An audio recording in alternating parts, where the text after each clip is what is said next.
Hello and welcome to TelecomTV. We're reporting from the ETSI NFV number 11 event here in San Jose in California, and I'm talking with Bruno Chatras, who is Senior Standardization Manager at Orange Labs Networks. Bruno, thanks for talking to us and good to see you again. It's been a while. I'd like to ask you about the event here at the moment. There's a lot of talk about looking forward, as ETSI usually does, and this event usually does. At the end of December 2016, so in 17 months' time, the present 2-year phase of NFV will come to an end, and there's people are beginning to talk about what will happen afterwards. What do you think is going to happen? Well, I don't know what will happen for sure, because there are a lot of options.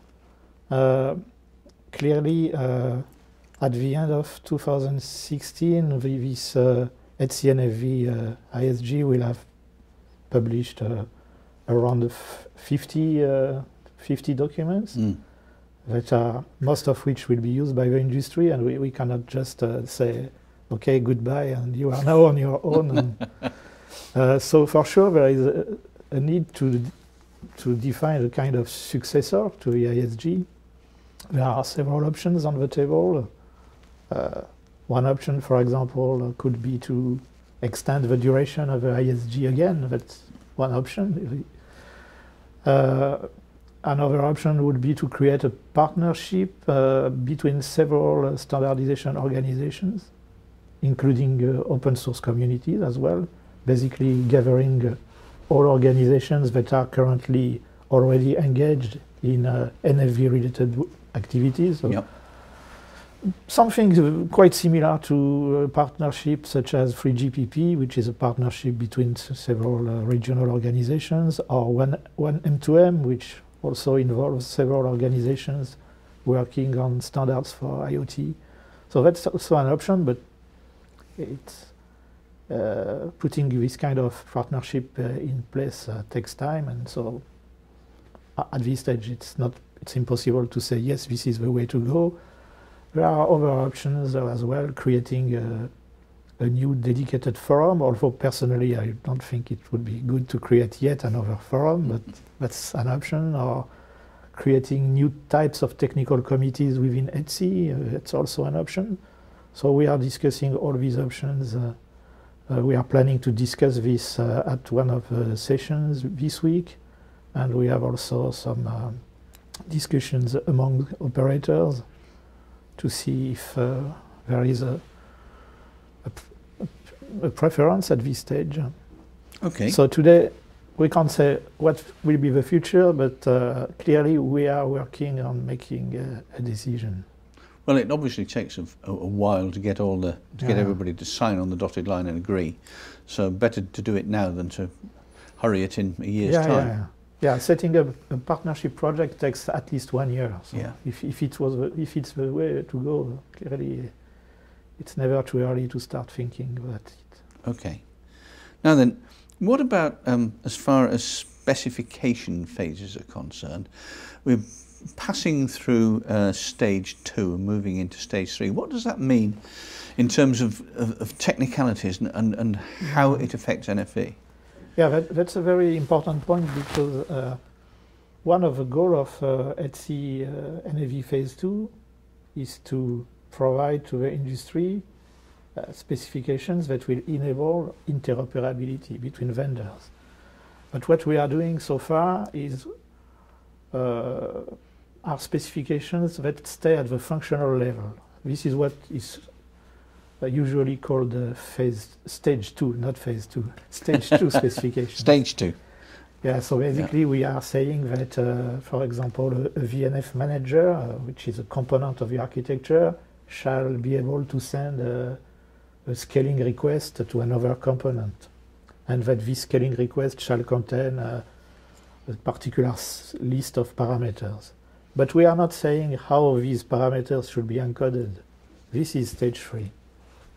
And now, but of course, if you want to achieve interoperability between vendors, you don't. It's not enough to say, from a functional viewpoint, these two nodes should exchange this type of information. You should say exactly this parameter should have 4 bytes and so on.